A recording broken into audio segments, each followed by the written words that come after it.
Welcome to another episode of The Dissection. Today was day 4 of the Matlala Commission of Inquiry into the Mchunu allegations. And let's talk about some highlights from today. So I said on Friday that it was looking more and more likely that the president has to give testimony. More and more likely because he was mentioned on Friday. Today, I'm more convinced of that. On Friday, General Mchunu said that he got an instruction from the presidency to send police to the Richards Bay mine. Today, it was the turn of the National Police Commissioner, General Masemola, to provide testimony. And he also mentioned the presidency. But he didn't just mention the presidency. More specifically, he spoke about the president. He spoke about the president and how he told the president certain details around the disbandment of the political killings task team. So President Ramaphosa would have known that the block was hot for Senzo Mchunu and others on the 1st of February. This is what the National Commissioner said about his conversation with the president.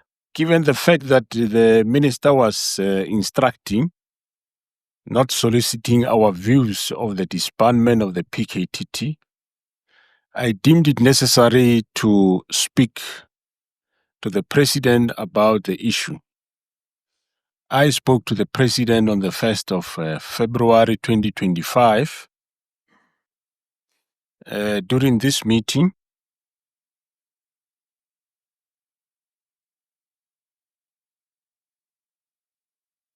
I mentioned the minister's directive to disband such a successful team, and the president told me that he would speak to the minister.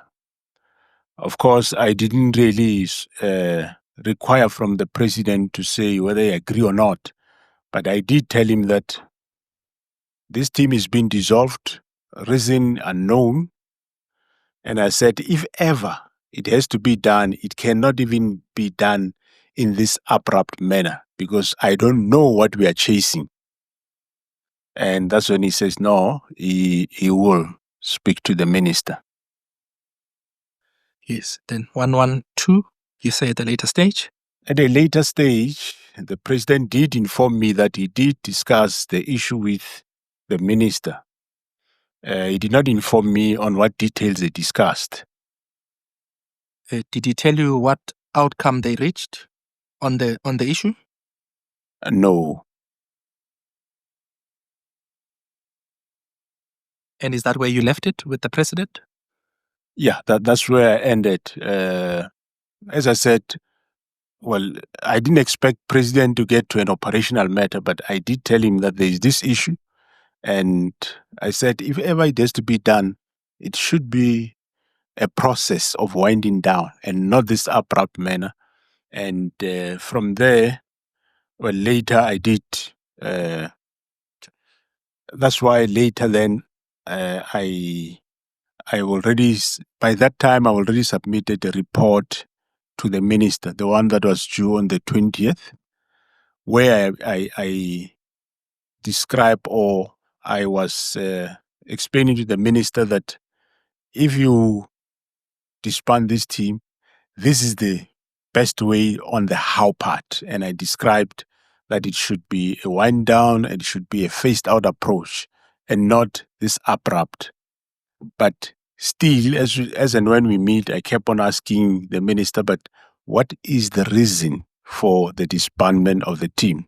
I never really got a real reason as to why.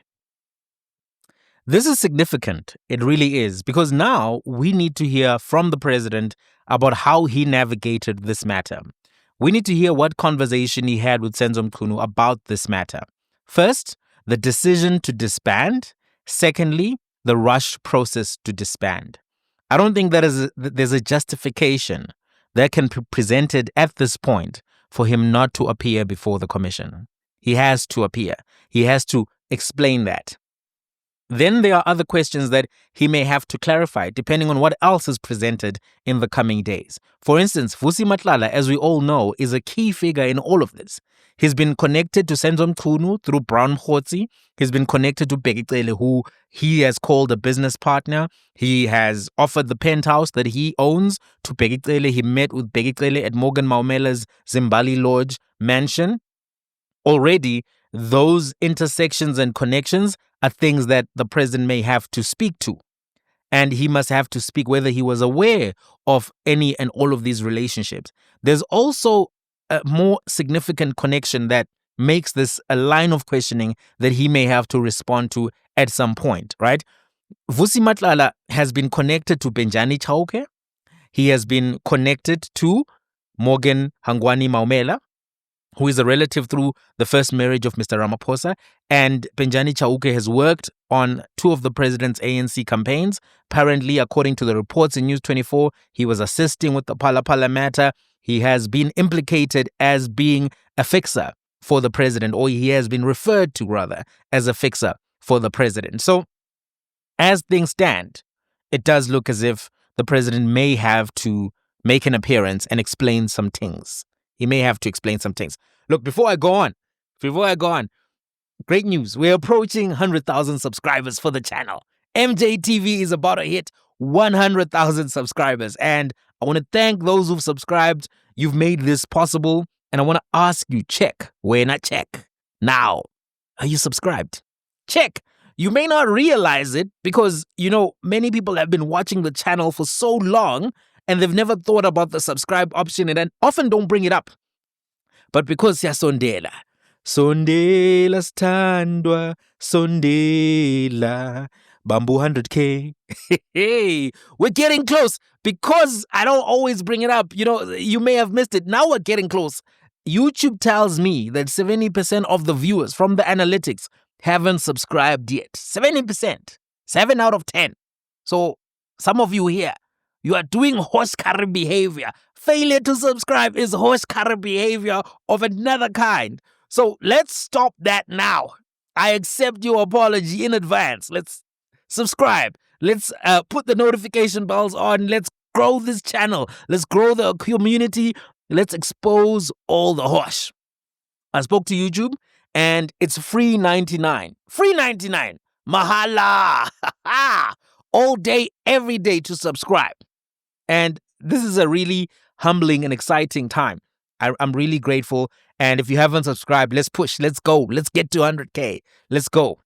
Sometimes people ask me how they can support the channel. Liking helps. Liking the videos. Subscribing helps. Your comments go a long way. Watching the ads helps a great deal. And subscribing. Subscribe. Stop the horse. Right. Let's go on. Hopefully we'll get to 100K before the end of September. Let's hope for it. So let's talk about what happened earlier in the day. There was a prolonged discussion throughout the day, but earlier in the day around the powers and the parameters of the minister. The prolonged discussion was around the political killings task team. There was a discussion earlier in the day about the powers and parameters of the Commissioner of Police versus the powers and parameters of the minister. The minister directs policy. The commissioner is responsible for the management of the police operational matters. This discussion is relevant and was important because on one level, the question around the disbanding of the task team is whether or not it was a lawful decision, as in, was the minister legally entitled to make that decision? The second level is about the rationality of the decision and whether it is reviewable in terms of if there are other motives. So, for instance, if you say the tax team is not necessary while there are political killings still happening, that questions the rationality of your decision. And that whole narrative about the success of the team, failure to having spoken to members of the team or the leadership of the team may undercut any arguments around rationality that the minister may make. The commissioner is of the view that the political killings task team was a well-performing unit. He also shared the views of Bheki on the same team. Bheki was of the view that it was a well-performing unit, and the commissioner was very robust in actually saying that it was exemplary and heads and shoulders above most other teams in the police. The third level that really needs to be examined is the timing of the disbandment. That speaks to ulterior motives, and we can't ignore that.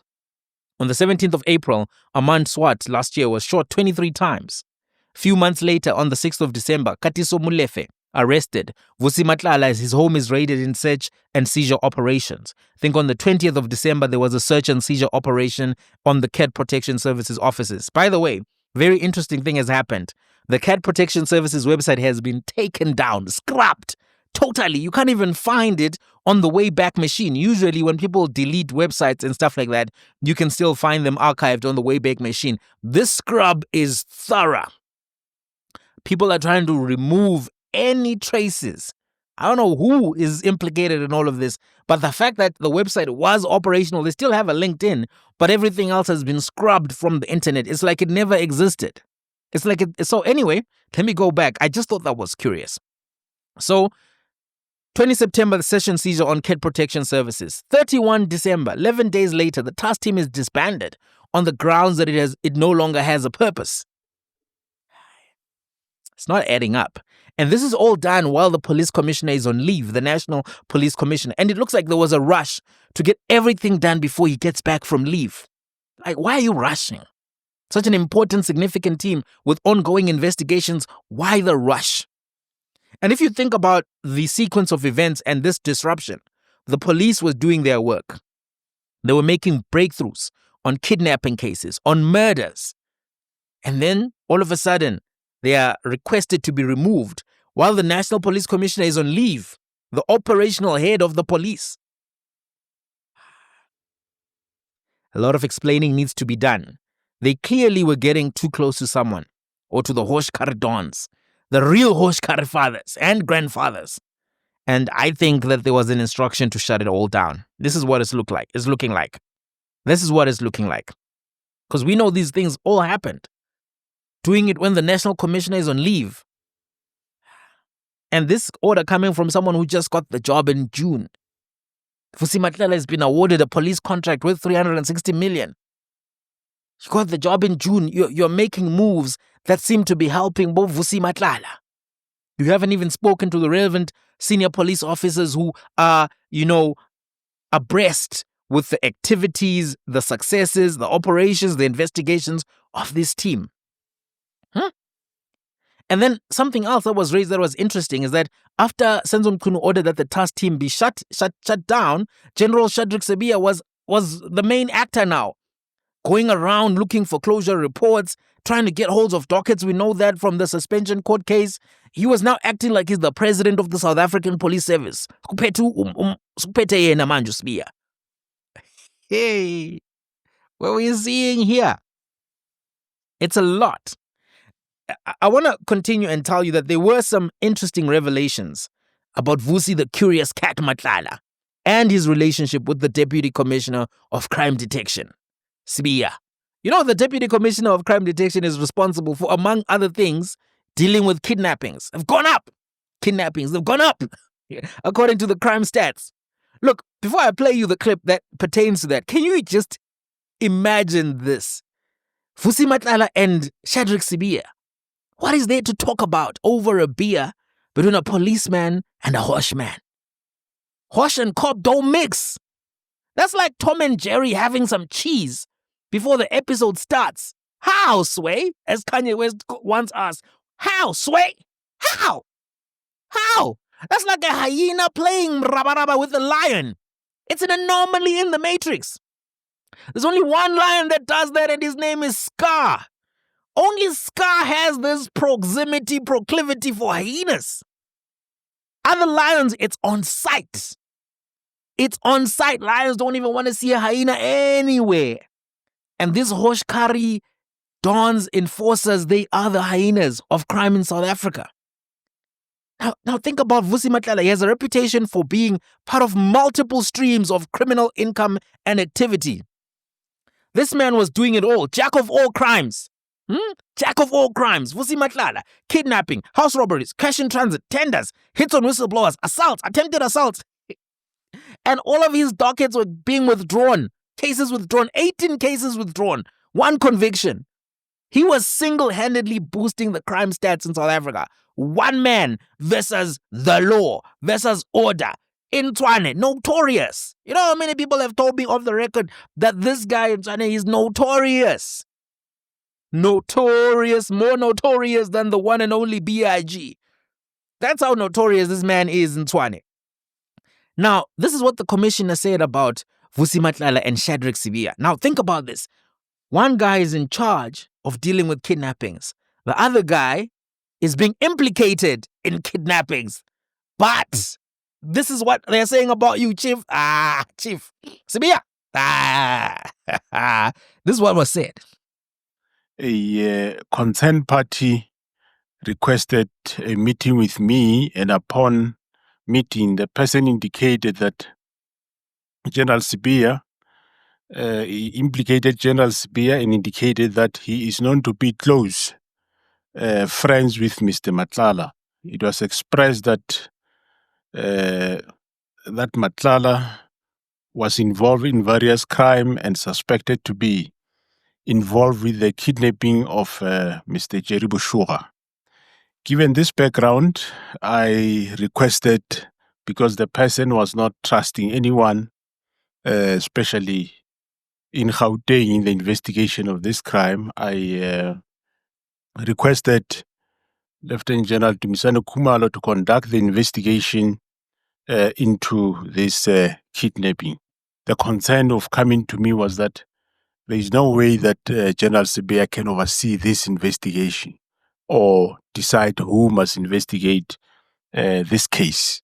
Is the allegation that General Sibiya was implicated because he's friends with Mr. Matlala, or is the suggestion that he was implicated, whatever the basis might be, but that he happens to be friends with Mr. Matlala? The person did bring to my attention that the closeness of them to such an extent that this person said, Mr. Matlala is actually one of my deputies. It's just that I'm not aware of.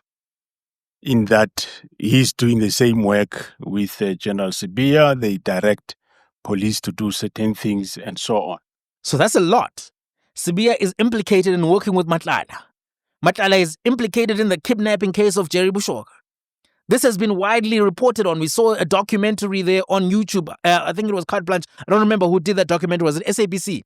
Then you think about the rate of kidnappings increasing. Meanwhile, a man who is implicated in kidnappings is chilling with the man supposed to reduce kidnappings. I'm telling you, the country was napping while these two were getting closer than melted Cadbury in Limpopo on a hot day.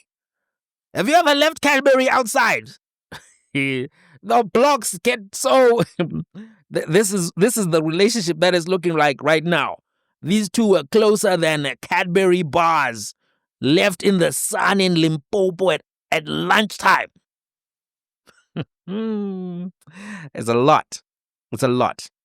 Then you add that in light of the SMSs which were shared by General Mkhwanazi, there's more here to this. Remember, Matlala sent messages to one of his business associates claiming that Sibiya is going to be head of the Hawks. He seemed to have intimate information about the selection process. How?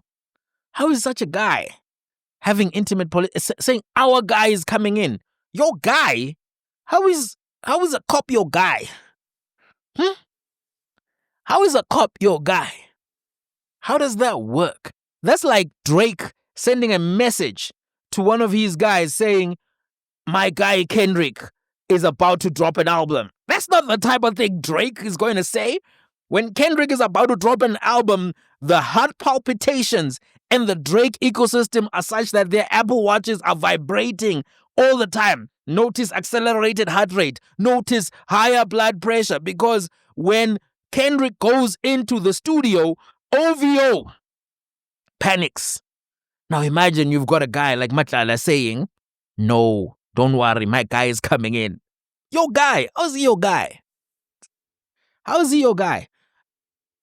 This makes it look clearly like Sibiya is deeply involved in the Hosh Curry behavior, and that his suspension was not only justified, but possibly warranted and that he may face full dismissal and may even end up behind bars himself. The fact that Senzo Mchunu was then working so closely with him and relying on him is such a red flag. It's such a red flag.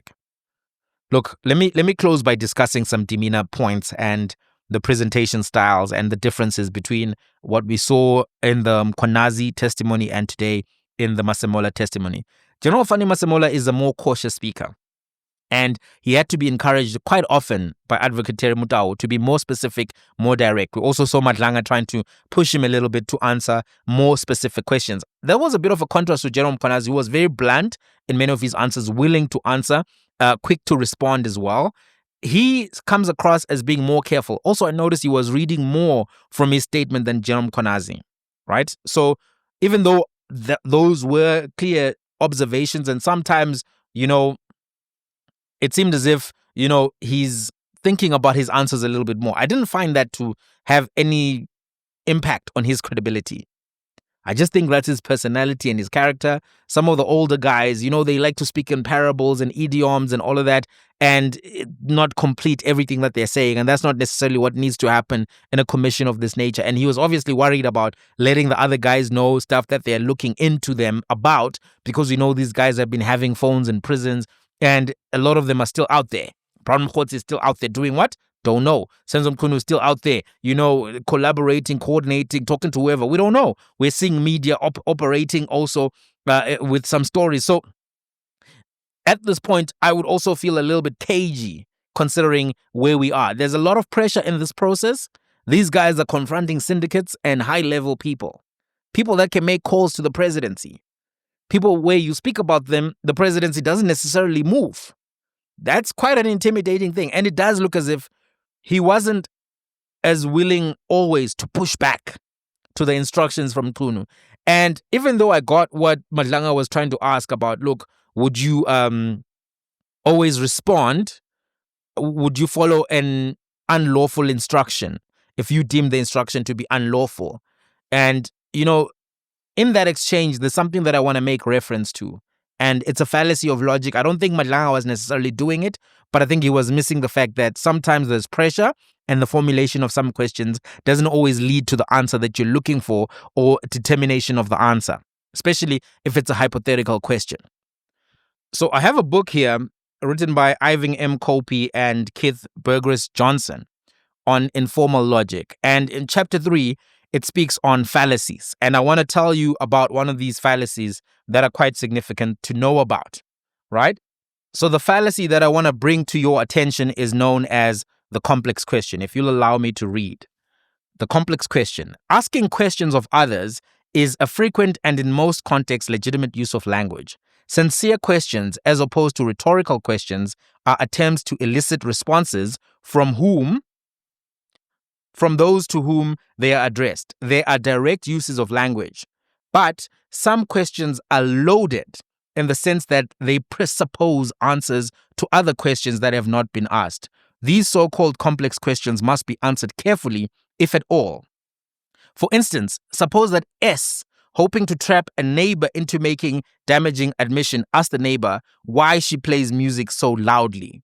This question conversationally implies that the neighbor does play her music loudly, and that may be false. The neighbor may and perhaps should contest the presupposition. Other loaded questions are of the yes or no variety. For example, the notorious, "Are you still abusing your spouse?" The question conversationally implies and presupposes that the person has been abusing his or her spouse. To see this, consider each response the person might make, yes and no. If the person says yes in response to the question, then he or she has made a damaging admission straight away. If the person says no, the implication is that he or she was abusive but has stopped, which is equally damaging. So if I asked you, are you still stealing money? Or are you still doing hosh curry behavior? I'm asking you a loaded question. Because however you answer, I gotcha. And some of the questions around, look, if you thought the order is unlawful, why did you listen to the reasoning of the minister? Or why did you ask for the reasoning of the minister? This presupposes that if I listen to his reasoning, I therefore don't think the order is lawful. or this presupposes that if I listen to his reasoning and then am compelled by his answer, that somewhat that makes it such that I agree that he has the authority. Listen, if I'm driving a car and we're navigating and you know a shortcut, right? And you then say to me, let's go this way rather. It doesn't change my role as the driver. I can get input from you. And if I'm persuaded by your input and I'm like, hey, I never knew that there was such a shortcut. You make a strong case. Let's go. It doesn't mean that you are now the driver or that now you own the car. It just means that you gave me something that I listened to and was persuaded by. Any good leader should still keep an open mind. If you don't do that, that's called fettering through rigidity. Fettering through rigidity, where you're like, no, the law is the law. This is how we do things. Don't tell me I'm the one driving. You don't have to operate like that all the time. So I got the line of questioning, but the fact that he listened and asked for questions or asked for further clarification suggests to me that he wasn't necessarily agreeing that the minister has the power to do so, but he was thinking, I've got a career, I've got a job here, what's going on? I need to get to the bottom of this, I need clarification, maybe there are good reasons to do this. It doesn't mean that now he thinks that the minister has that power or that is a legitimate directive. It doesn't mean that, right? And obviously there was pressure. There was pressure. We have to acknowledge human beings do respond to pressure. If you can see that, no, these cats are going for this. Where is this coming from? Sometimes you may begrudgingly do a go slow. So you're agreeing to what they said, but trying to slow things down till you actually figure it all out. So I think that's part of what the conversation was about. I think Matlala may have pushed it a little bit too far and then also pushed it at a time when it wasn't necessarily supposed to come up. But then he brought it up and said, no, you'll respond later anyway. And I think that would have thrown the commissioner off. And it's easy to throw people off who are not used to, public speaking, being at that level of, combative intellectual engagement, right? And you could sometimes see that it felt like, or you could sometimes get the feeling that Matlala was trying to trip him up with words. What's the difference between a policy and a directive, right? And there is a difference, and he may very well be able to articulate that. But some people are not so quick with the English language. He's quite good at English, don't get me wrong. I understood everything that he said. But I'm just saying some people are not like, lawyers. He didn't necessarily become an advocate, and he didn't necessarily pursue the Ngaitobi route, because he's not a wordsmith like that. He's a cop. He spent 33 years rising through the ranks, and the president trusted him enough to say, you go and you handle this issue. That's fundamental, I think, to his entity. So all I'm trying to say is that I wasn't too bothered by some of the exchanges, and I didn't view his performance as being weak or anything like that. He came across as credible, provided key information, provided evidence. And I also want to say, at this point, unless there is something significant presented against the men who are trying to expose Katiso Molefe, Vusi Matlala, kidnappers, drug dealers, Hosh Dons, and any of the politicians they may be working with, I'm not going to rush to be overly skeptical to them. I think there must be some discernment in how we approach these things. Sometimes we speak about balance, and balance doesn't mean attack everybody equally. Fairness doesn't mean attack everybody equally. Imagine they were playing soccer. You come into the 18 area, you intercept me, you break my ankle.